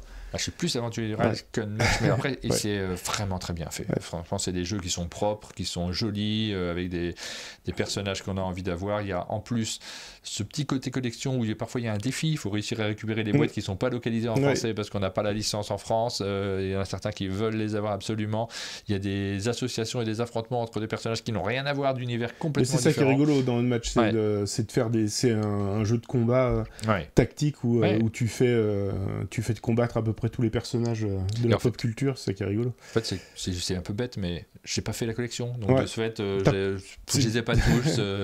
C'est aussi le problème des effets collection, c'est que si t'es pas rentré dans la collection, tu dis est-ce que je rentre dedans, tu vois. Parce que j'ai pas tous les joueurs nécessairement sur ce type de jeu, on n'y pense pas nécessairement, alors que j'aime bien, moi a priori, j'ai vraiment bien aimé les premières parties que j'ai fait. Bon bah voilà, là c'est sur l'univers The Witcher. Je me souviens d'y avoir joué avec Sylvain il y a quelques années, quand je suis passé au chalet. Il aimait bien, je crois, un match. Il m'avait fait découvrir avec je sais plus quel personnage. Mais oui, il y a ce côté où t'as envie d'essayer plein de persos, quoi. Et c'est une évolution, c'est une déclinaison d'un vieux jeu Star Wars, en fait. Oui, c'est vrai. Que j'avais... Battle, je sais plus quoi. C'était quoi le titre? C'était Star Wars? J'ai mangé le nom, mais je l'avais retrouvé dans un week-end jeu au Québec, en fait. J'étais tombé dessus, je l'avais racheté. C'est la fin, Ludo. C'est le dernier jeu dont on vous parle aujourd'hui.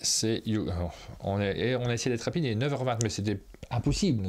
Si on veut de dire 2 mots, et en plus il y avait tout ce système de vote à vous présenter plus dans le détail, puisque c'est la première fois qu'on le fait avec toutes ces... Il y a des chances qu'à chaque fois il y ait des trucs en plus connaissant Johan.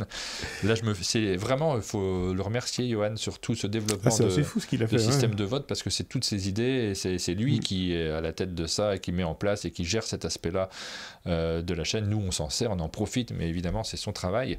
Yokohama Duel, c'est le dernier jeu qu'on vous présente aujourd'hui, et c'est un jeu que j'aime particulièrement. Moi, j'aime beaucoup ce Yokohama Duel. Alors, j'ai suivi la parution du jeu dans sa version d'origine. Tu te rappelles, il y avait les versions japonaises qu'on avait au départ. J'avais la boîte japonaise, d'ailleurs, qu'on avait dû acheter en groupe. Yokohama, je me souviens. C'est Dimitri qui me l'avait filé, si je me souviens bien. Et c'était très chouette. Ou alors, on l'avait pledgé tous ensemble. Je me souviens d'avoir joué avec vous, en tout cas. Ouais. Et Yokohama, c'est un chouette jeu. On vous a diffusé la vidéo qu'on a tourné avec Pénélope l'année dernière. Elle datait un petit peu, on avait un peu d'avance. Parce que Synapse Games travaille ses jeux très en avance. C'est l'éditeur de ce jeu qui est signé, rappelons l'auteur, par Hisashi Hayashi, c'est son prénom. C'est un jeu dans lequel on est dans l'ère Meiji. On va participer à l'essor de la ville de Yokohama avec un petit plateau. C'est très surprenant. La boîte, elle n'est pas bien grande, elle n'est pas plus grande que celle qu'on va vous présenter juste derrière. Et il y a énormément de matériel et c'est un gros jeu à l'intérieur pour 2 joueurs uniquement. Et j'avoue que c'est peut-être la configuration que je préfère sur ce jeu. Moi, j'ai pas besoin d'y jouer à 30 000. Là, le fait de faire les parties très rapidement à 2 joueurs, d'avoir du punch, de la nervosité dans la partie, ça me convient très bien. Et vous avez tout cet aspect de développement qui tient dans une petite boîte qu'on peut emmener facilement. Je suis très convaincu, moi, par Yokohama Duel. Ça fait partie des bonnes pioches de cette semaine-ci que je conseille vivement. C'est fou, ça t'a montré Pénélope à l'antenne, bim, elle apparaît dans le chat. Ah bah c'est fou, dès qu'on parle d'elle, elle est là. Elle doit avoir une alerte sur son téléphone. Ouais. Donc j'ai lancé le vote, vous allez pouvoir voter pour ce Yokohama Duel. Vous vous connectez, donc vous voyez, moi j'ai un petit peu de retard, mais je vous donne juste mon vote pour Yokohama Duel. Moi, j'ai une grosse affection pour ce jeu. Je suis à... C'est complètement aléatoire, c'est l'instant. Mais 80, je suis à 83. T'es sûr de 83 Ah, tu crois que c'est 84, 82 Ouais, je pense que t'es plus un 84. Un 84, ouais, tu m'as entendu parler, c'est plus un 84. Je vote 84, hop, je suis à 21 patates, hein, je vais pouvoir les dépenser pour des choses de folie. Ces 21 patates, ça va être super. On a terminé les présentations de jeux, donc ça fait partie des changements de cette année. On passe un petit peu plus de temps naturellement dans la présentation parce qu'il y a ce côté interactif. Vous comprenez pourquoi ça ne tient plus dans les actus ludiques un format comme ça. On fera sans doute des versions, on verra ce qu'on va faire derrière tout ça, mais en tout cas un ressenti plus léger des sorties de la semaine. On passe maintenant aux résultats. Pendant le live, parce qu'ils vont évoluer pour tous ceux qui votent en replay. Vous avez intérêt à le faire, hein, rassurez-vous, ça vaut le coup de le faire en replay aussi. Et du coup, les gens qui vont voir le replay, ils vont voir le résultat, ils vont dire non, je suis pas d'accord, il y a un autre jeu que je veux, et ils vont voter pour. On va regarder quelles sont les plus quelle est ma plus grosse attente je sais plus ce que j'ai mis en plus fort. Pas grand chose. T'es à la hauteur en vrai, de ce qu'on attendait. Non, je pense que ma plus grosse ce que j'ai mis en plus grosse attente, c'est le Clank. Mais c'est plus le jeu de base, parce que le jeu de base, moi j'ai plus envie de jouer à Clank, le vrai Clank. Oui, bah, pas l'extension, le jeu. Bah, oui. Et je crois que j'ai mis une grosse attente sur Duplique, malgré le fait que j'ai déjà les anciennes versions. C'est un chouette jeu aussi, Duplique.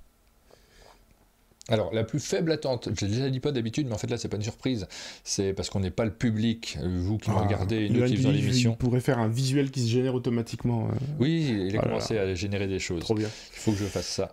La plus faible attente, c'est Blanc Manger Coco, la banane, parce qu'on n'est pas le public, on ne se met pas un jugement sur le jeu, simplement, on sait très bien que c'est pas nous qui attendons ça. Vous êtes, je ne donnerai pas systématiquement, parce que c'est pas toujours très élégant de donner ces chiffres, mais vous êtes, on a un score de 4,58% d'attente. Ah oui. Sur ce jeu, ça veut dire simplement qu'il y a énormément de zéros, donc ça fait baisser le jeu. Et encore une fois, il y a des gens qui vont s'éclater sur ce jeu, ils ont bien raison si ça leur fait plaisir. On ne juge pas les attentes des uns et des autres, c'est juste un outil d'attente, pas un outil de qualité du jeu. Les plus grosses attentes, on a des résultats qui sont assez... je ne m'attendais pas à ça. Oh là, t'as vu comme je tease. Ouais. Le jeu le plus attendu, j'ai l'impression que c'est Moustache. Il est où Moustache ? Il est là à 64%. Ah ouais, c'est le seul qui est à 60. Hein. Ouais. Le seul qui est au-dessus de 60, c'est Moustache. C'est le jeu que vous attendez le plus dans la sélection. Et puis après, au-dessus de 50, c'est chouette. Hein. Ça veut dire que vous êtes assez nombreux parce qu'encore une fois, c'est une moyenne de votes et on a plein de votes au-dessus de 100. C'est vraiment merci d'avoir participé. Vous donnez de la valeur au stade qu'on donne là. Et forcément, c'est ceux qui étaient au début qui ont le plus de votes. Non, Yokohama Duel, nous dit Johan. Attends, j'ai peut-être mal regardé. C'est parce qu'il ne s'est pas encore affiché. Il faut que je actualise. J'ai le même problème que j'avais sur la précédente émission, c'est que simplement, moi, il faut que j'actualise. Et pour répondre à Pénélope, The Anarchy est très très bien, très attendu aussi. Oui, Yokohama Duel, 65%. Lui aussi, ouais. Yokohama Duel et Moustache. Donc, Yokohama Duel en tête, 65%, Moustache, 63%. Le dernier vote de si j'actualise pas ma page, je le vois pas. Mais c'est bête, il faut y penser tout simplement. Moustache, 63%. Qu'est-ce qu'on a d'autre comme vote ? Regardons un petit peu. Donc, The Anarchy, tu as dit ? Il est à 59. 59, donc on frôle les 60. Et puis, il y en a quelques-uns qui sont dans les pas loin des 60. Scarabrae, 57% par exemple. Voilà. Ce jeu est une tuerie, 55. On vous a hypé là-dessus en réalité. Forcément, on vous parle de notre ressenti aussi sur le jeu. Il y a Aline qui dit remets en vue large. Il a envie de nous voir, forcément. Oui. Aide au montage sur le chat.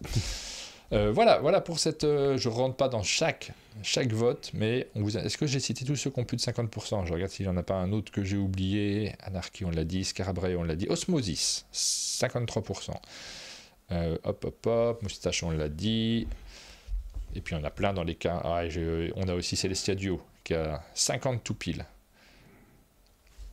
Voilà pour les stats de ce matin. Je ne suis pas facile à choper, nous dit Pénélope. On veut rien savoir. Ah, choqué, pardon. Je ne sais pas de quel jeu il parle dans le chat avec Pénélope. J'ai pas lu tout le chat. Non, j'ai raté ce moment-là, mais c'est bien. Il y a beaucoup de gens dans le chat et les gens discutent entre eux. C'est parfait. Oui, d'accord. Pénélope qui nous parle de Blanc Manger Coco, elle n'a pas l'air fan. Ok. Je m'en serais douté un peu. Je ne suis pas fan non plus d'ailleurs, hein, mais bon, ça c'est des avis personnels. On termine avec une avant-première, Ludo, quand même. On se profite que tu sois là. Alors on aura l'occasion de reparler de ton actualité en fin de semaine, puisque tu seras aussi de l'émission... Il va falloir que tu te relèves. Bah oui. Ah oui, c'est vrai, merde. Oui, on fait un live vendredi matin, avec Lumberjack. Ouais. Parce qu'effectivement, je suis là aussi pour... en avance par rapport à la semaine... Enfin, je suis très en avance. Hein. Moi, je viens bien 15 jours avant pour être sûr d'être là au moment opportun. Effectivement, il y a l'équipe Lumberjack qui débarque en fin de semaine avec Christine Alcouf pour qu'on fasse une vidéo sur Alice, notre prochain jeu, Christine et moi, qui sort chez Lumberjack. Donc, il y aura effectivement Moustache, mais également Alice, sur lequel on va tourner des vidéos et sur lequel on fera la matinale aussi, j'imagine. Enfin, où on sera là, en tout cas, avec Christine et Lumberjack. Pénélope, tu fais un live ce matin, c'est ça? On va pouvoir faire un raid, ce qu'on fait jamais, c'est fou ça. Ça serait incroyable. Est-ce que tu es direct en live là ce matin? Ou alors c'est un petit peu plus tard? Il faut qu'elle lance son live juste à la fin, comme ça Martin peut lancer son raid, nous dit Duncan. Oui, très bien, on va pouvoir faire un raid, c'est génial. On termine juste rapidement, tu peux déjà lancer ton temps d'attente si ce n'est pas déjà fait, en vous présentant Frosten Blood. Je vais allumer ma vidéo parce que je ne l'ai pas allumé. Ah, ça c'est l'épisode où on voit un petit peu ton caleçon, où c'est un peu érotique. Ouais, mais les gens sont là pour ça. Hein. Je pense. Merci la belle jeu qui dit vivement j'en peux plus d'attendre Alice. Ouais. Bah écoutez, j'espère que vous ne serez pas déçus. On a reçu un jeu, j'ai vu que Bruno l'avait montré. Je me suis demandé est-ce que j'ai le droit de le montrer, est-ce que je vais griller les attentes En fait, c'est une boîte de pré-prod, donc c'est une boîte qui vient de l'usine, donc qui est telle qu'elle sera a priori en boutique l'année prochaine. Mais c'est une boîte qui... C'est quelque chose qui est assez chouette. Moi, j'ai rarement eu ça en tant qu'auteur chez les éditeurs et je suis super content. En fait, l'éditeur... On a fini le jeu très en avance par rapport à sa sortie. Et du coup, tu cherches un petit... de quoi l'ouvrir. Je vais le chercher pendant que tu parles. Anime.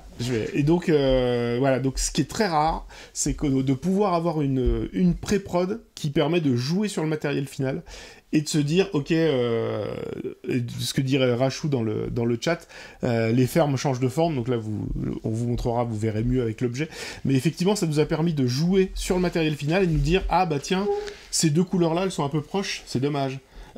Ça, souvent, malheureusement, ça arrive quand le jeu sort en boutique, et toi, tu joues pour la première fois sur ton jeu, et tu fais, ah bah oui, mais moi, sur mon proto, on voyait bien les différences de couleurs, on voyait bien les icônes, et là, sur la version finale, on les voit pas bien, ça arrive.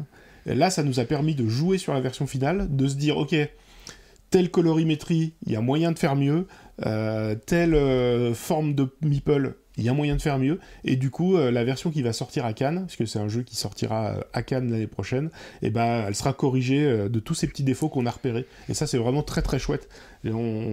J'aimerais que tous les éditeurs puissent faire ça. C'est pas toujours possible. Hein, ils ont un processus de travail qui est assez chouette. Hein, je trouve chez Synapse, ils arrivent vraiment à anticiper, à présenter les jeux longtemps à l'avance. C'est chouette. Hein, en fait, j'ouvre mon petit canif. Hein, tu vois, j'ai un petit canif. Hop, je l'ouvre. En fait, ce qui est chouette, en fait, le truc c'est que l'assassinat. Oui, en fait, c'est un plus gros plan là. Oui, là. Parce que tu sais, il y a quelqu'un qui est mort en direct dans un live, ça a fait une pub de folie. Je me dis peut-être qu'il faut qu'on fasse ça. Et si ça pouvait être toi, plutôt. N'importe quoi.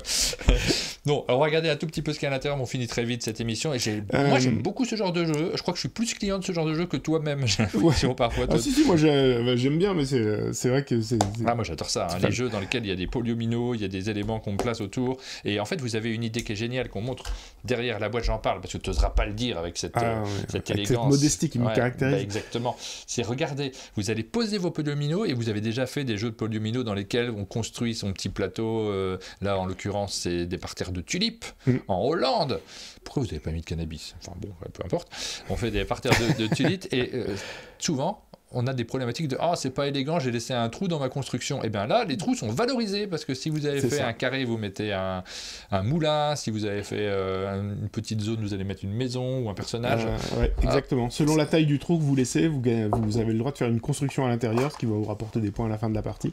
Et donc tout le dilemme du jeu, il est là-dessus, c'est est-ce que je connecte bien mes polyomino pour faire des grandes sections de fleurs, parce que c'est valorisé, ou alors, au contraire, je laisse des trous pour pouvoir y mettre des bâtiments qui vont me rapporter des points différemment. Donc c'est tout ce petit dilemme-là qu'on a fait sur ce jeu, avec Bruno. Ouais, et donc on a deux petites cartes, on est sur des fleurs, naturellement. Voilà. Alors nous, le tout premier proto, on était sur l'Égypte antique avec des pyramides. Ouais, c'était bien aussi. Hein. C'était chouette aussi, mais plus classique, on va dire. Ouais, et puis plus geek, on va dire. Après, les fleurs, c'est classique aussi maintenant, je crois. C'est devenu classique. C'est vrai. Bon, ceci dit, les fleurs de Hollande. Alors, chez vous, vous pourrez dire c'est du cannabis. Vous avez le droit, si vous voulez, on vous fera un patch. Alors, on est encore, justement, ce que je disais, c'est comme c'est la boîte de pré-prod. Si vraiment vous insistez, on peut demander à l'éditeur, vous pouvez pas remplacer les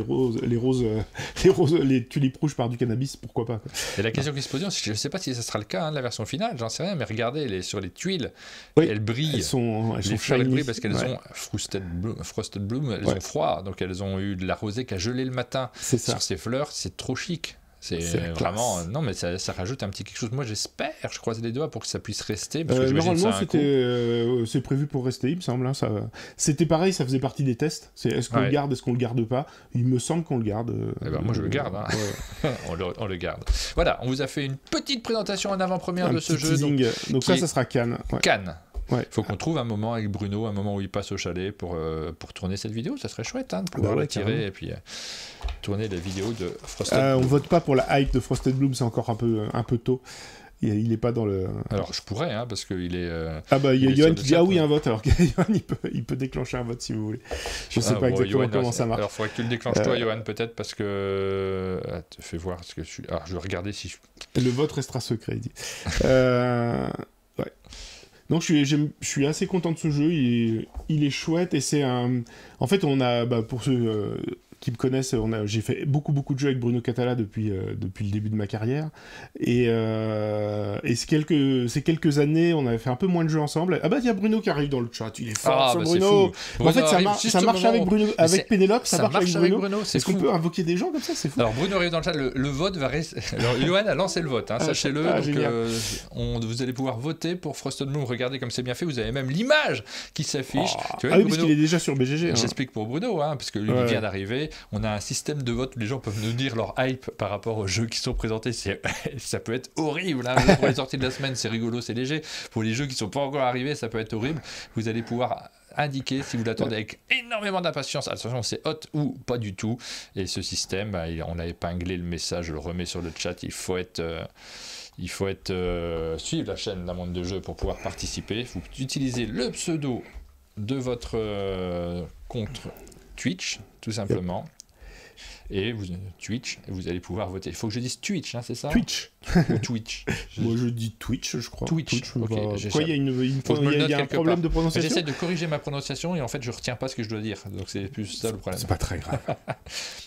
Les notes sont très hautes, nous dit. Alors moi j'adore. Et moi j'en ai déjà fait 4-5 parties, je pense, parce que j'ai beaucoup joué du temps pyramide. Ouais, j'avais fait tourner le proto ici à l'époque où on bossait le jeu, ouais, complètement. Allez, moi je suis. Vous avez essuyé les plates sur plusieurs mécaniques de jeu qu'on a rapporté. C'est le genre de jeu où je peux jouer en boucle sur BGA, moi, ce genre de truc. Hop, je me mets un petit 87%. Hop. Que 87? Je suis désolé. Et bon, là, c'est le précédent vote de l'émission que j'ai pas complété, mais il fallait que je vote sur le dernier, forcément. Et là, forcément, vous avez les auteurs, il y a Bruno sur le chat. Ce qu'on disait, Bruno, il faudrait qu'on trouve une date à un moment, peut-être pour tourner la vidéo sur Frosted Bloom, où vous soyez dispo les deux. Je sais pas quand on peut faire ça. Ouais, donc ce que je disais avant que Bruno apparaisse dans le chat de manière opportune, c'est que en fait c'est un Bruno qui dit j'y ai joué tout l'été. Effectivement, c'était surtout le propos de cette boîte-là, de recevoir ces boîtes-là en avance et de pouvoir y jouer en avant-première et surtout tester si tout marchait bien comme on voulait. En fait, quand on a fait Gatsby avec Bruno, ça nous a vraiment il y a eu un petit coup de nostalgie de dire c'était quand même chouette, puis du coup Bruno une fois qu'on a eu bouclé Gatsby, il m'a dit j'aimerais bien qu'on rebosse quand même les polyomino, parce que les polyomino avec Bruno c'est quand même c'est un des éléments de jeu préférés de Bruno Catala, les polyomino, et on les a fait intervenir dans Cléopâtre et la Société des Architectes. Il y a un mini-jeu de polyomino dans le jeu où on fait le palais de Cléopâtre et il y a un jardin. Ouais. Et il y avait cette mécanique-là il y avait des buissons, et si on encerclait les buissons, on faisait des points bonus. Et donc il y avait un peu ce côté où on laisse des trous dans les polyomino. C'est une idée qu'on a creusée effectivement, comme dit Crotte de Big dans le chat, avec Scarabia, qui est un jeu dans lequel aussi on fait des trous de polyomino, mais c'est un jeu qui se joue en duplicate, c'est très différent en fait. Et du coup, quand on a eu fini Gatsby, Bruno est revenu avec cette idée de polyomino, on laisse des trous, et il dit ça serait quand même chouette qu'on continue, il y avait des trucs, il y a encore des choses à creuser dans cette famille-là en fait. Et c'est suite à ça qu'on a enchaîné, qu'on a fait, effectivement, c'est une sorte d'évolution. En fait, les auteurs, c'est comme tous les auteurs, en fait, des fois tu creuses un truc, tu vois, il y a des auteurs de livres, ils creusent un sujet, ou ils creusent un univers, ou quoi, et là, avec Bruno, là, on creuse les polyomino, où on fait des trous, voilà. Donc, c'est pas dit que dans quelques années, on fera pas un autre jeu de polyomino où on fait des trous, mais voilà, on a fait ce jeu-là, on est très, très content du jeu, et très content de la relation avec Synapse Game aussi. Oui. C'était une chouette collaboration. Et moi j'aime bien faire des vidéos. Alors c'est simple, ils nous envoient leur jeu très longtemps à l'avance, ils nous disent vous faites des vidéos quand vous pouvez. Alors ils commandent, pas forcément ils s'arrangent pas nécessairement, on l'a vu sur Yoko Amadio, ils n'ont pas fait venir Hisashi Hayashi. Donc ils font pas forcément venir les auteurs, mais nous, comme on vous connaît bien, c'est plus sympa de le faire avec les auteurs. Et effectivement, ce côté travail en amont, il vient aussi du fait que c'est un éditeur québécois. Ils n'ont pas forcément un marché... le Québec, c'est pas un très très gros marché, donc ils sont obligés d'avoir des partenariats dans les différents pays, et donc ils sont obligés de faire très en avance pour pouvoir présenter les projets. Là, l'idée, c'est que le jeu soit prêt pour la Gen Con, pour qu'ils puissent faire des partenariats. Donc c'était vraiment En fait, c'est une façon de bosser qui était... très en amont, et du coup qui nous a laissé du temps pour bien tester le jeu, pour bien vérifier que tout était ok, alors que dans certains cas on est plus dans le rush d'une sortie à telle date, on n'a pas le choix, il faut vraiment accélérer. C'était pas reposant, mais c'était très cool comme manière de bosser, c'était très chouette. On arrive à la fin de cette émission. Alors les votes sont dingues, parce qu'on frôle les 80%. On frôle les 80% de... Vous avez très envie de jouer, mais en même temps, vous avez eu une présentation qui était un peu plus exceptionnelle que sur les autres jeux. Et puis les gens ont très peur de Bruno Catala dans le chat. C'est vrai que là, oui. Oui, parce que là, pour Bruno, les votes d'avant qu'on a fait, le top, c'était dans les 60. Et là, on est à 80. Ouais. Bravo. On arrive à la fin de cette émission. Elle était un peu plus longue parce qu'on avait beaucoup de matière. Ça sera rare les émissions un peu plus longues comme celle-ci, mais là nécessairement c'était un peu une première aussi sur cette nouvelle version de l'outil de vote. Merci beaucoup d'avoir participé, merci d'avoir suivi, merci à tous ceux qui se sont abonnés à la chaîne et qui ont, de manière payante ou pas d'ailleurs, nous soutenir de manière générale. On va lancer le raid vers la chaîne de Pénélope qui est en live ce matin, qui continue sa rentrée. J'espère que je ne fais pas d'erreur de lancement, on va voir. Hop, c'est parti. Raid Pénélope Gaming, c'est parti sur sa chaîne. Nous, on vous souhaite à tous une bonne journée. Demain, nous serons avec Pénélope, justement. On est mercredi aujourd'hui ? Non, on est mardi. Non, demain, on sera avec la boîte de jeu. Jeudi, on sera avec Pénélope. Et vendredi, nous serons de nouveau avec toi, Ludo, et puis l'équipe de Lumberjack pour pouvoir vous parler des jeux qui arrivent chez Lumberjack en cette fin d'année. Bonne journée à tous et à très bientôt. Bonne journée.